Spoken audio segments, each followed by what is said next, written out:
السلام علیکم ورحمۃ اللہ وبرکاتہ۔ نحمده ونصلي على رسوله الكريم، اما بعد فقد تبارك وتعالى في القرآن المجيد والفرقان الحميد: أعوذ بالله من الشيطان الرجيم، بسم الله الرحمن الرحيم، إنا أرسلناك بالحق بشيرا ونذيرا، صدق الله العظيم۔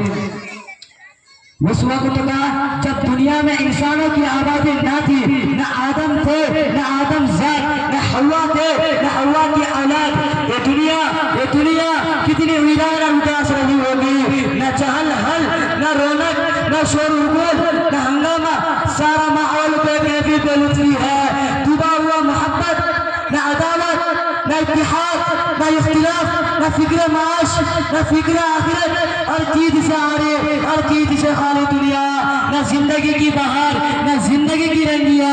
جب دنیا میں آدمی نہیں تھا تو یہ چیز کہاں سے ہوتے؟ سارا بہار تو انسان ہی کے دم سے بنا ہے۔ انسانی وجود نے دنیا کی ماحول کی کیا بدل دی، دنیا کی اداسی اور ویرانی کو رونق کو ہنگامہ میں بدل دیا۔ دنیا میں انسان کے آتے ہی زندگی کی کوشش شروع ہو گئی، کائنات کی کھوج اور پروج، تحقیق اور تفصیل سے سلسلہ چل پڑا۔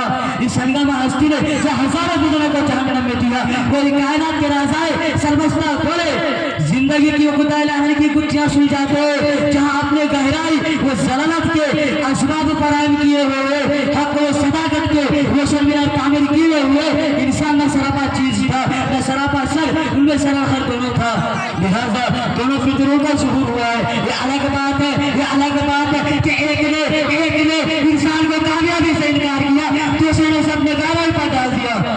ذرا پیچھے کر وہ سوچتے جب یہ دنیا بھی نہ رہا ہو، کارخانہ نہ رہا ہو، کائنات نہ رہا ہو، کائنات میں جانے والی مخلوقات نہ رہا ہو، تب کیسا لگتا ہوگا، کائنات میں کیا سوچتا رہا ہوگا۔ ایک حدیث القدسی ہے جو اگر سند کے اعتبار سے صحیح ہے مگر ہمارے لیے تصور میں معیور مددگار ہے۔ كنت كنزا مخفيا فاحببت ان اعرف فخلقت الخلق، میں پوشیدہ خزانہ تھا، میں نہیں چاہا پہچانوں، چاہے کس والے مخلوقات کو پیدا کیا، کوئی مخلوقات کی پیدائش خالق کائنات کو پہچاننا ہے، لہذا جو اپنے مخلوق کو نہ پہچانے، اپنے مخلوق نہ کشف حافظہ سے نہ واقف ہے، وہ بیگانہ ہے، گویا مخلوقات کی پیدائش کا مقصد خالق کائنات کو پہچاننا ہے، لہذا جو اپنے مخلوق کو نہ پہچانے، اپنے مخلوق حافظ سے واقف ہے، خالق کائنات کو پہچاننے کا مطلب ہے وما خلقت الجن والانس الا ليعبدون، کہ ہم نے جنات کو اور انسان کو صرف میری عبادت کے لیے پیدا کیا، کہ مجھے رب مانے، میری عبادت کرے، میرا آگے سر جھکائے۔ انسانوں سے پہلے اس دنیا میں جنات آباد تھے، مگر ان کا ذرہ وہ دنیا میں اور اگر رنگینہ پیدا ہو سکتی جو حضرات انسان کی مقدر تھی۔ جب ابو بشر حضرت آدم علیہ السلام کو پیدا کرنے چاہا تو فرشتوں کو اطلاع دی کہ میں زمین میں اپنا خلیل اور نائب بنانے والا ہوں، تو فرشتوں نے سنا تو کہنے لگے بار الہا، اگر ایک نئے مخلوق پیدا کرنے کا مقصد ہے ہم تو تیری وہ تصویر میں، تو اس کے لیے ہم تو ہم وقت حاضر ہی رہتے ہیں کہ ایسا نہ ہو کہ مخلوق زمین میں فساد پھیلائے، خون بہائے۔ اللہ تعالیٰ نے فرمایا کہ جو میں جانتا ہوں وہ تم نہیں جانتے۔ وَإِذْ قَالَ رَبُّكَ لِلْمَلَائِكَةِ إِنِّي جَاعِلٌ فِي الْأَرْضِ خَلِيفَةً، اور اس وقت کو یاد کرو جب تمہارے رب نے فرشتوں سے کہا کہ زمین میں اپنا خلیفہ اور نائب بنانے والا ہوں۔ قَالُوا أَتَجْعَلُ قال فيها من يفسد فيها ويسفك الدماء ونحن نسبح ونقدس لك قال إني أعلم ما لا تعلمون. فرشتوں نے کہا کہ ایسا ہستی کو خلیفہ بنایا جا رہا ہے، ہم تو تیری و تزمین میں نہیں رہتے ہیں کہ زمین میں فساد ڈالے وہ خون بہائے. اللہ تعالیٰ نے فرمایا کہ جو میں جانتا ہوں وہ تم نہیں جانتے.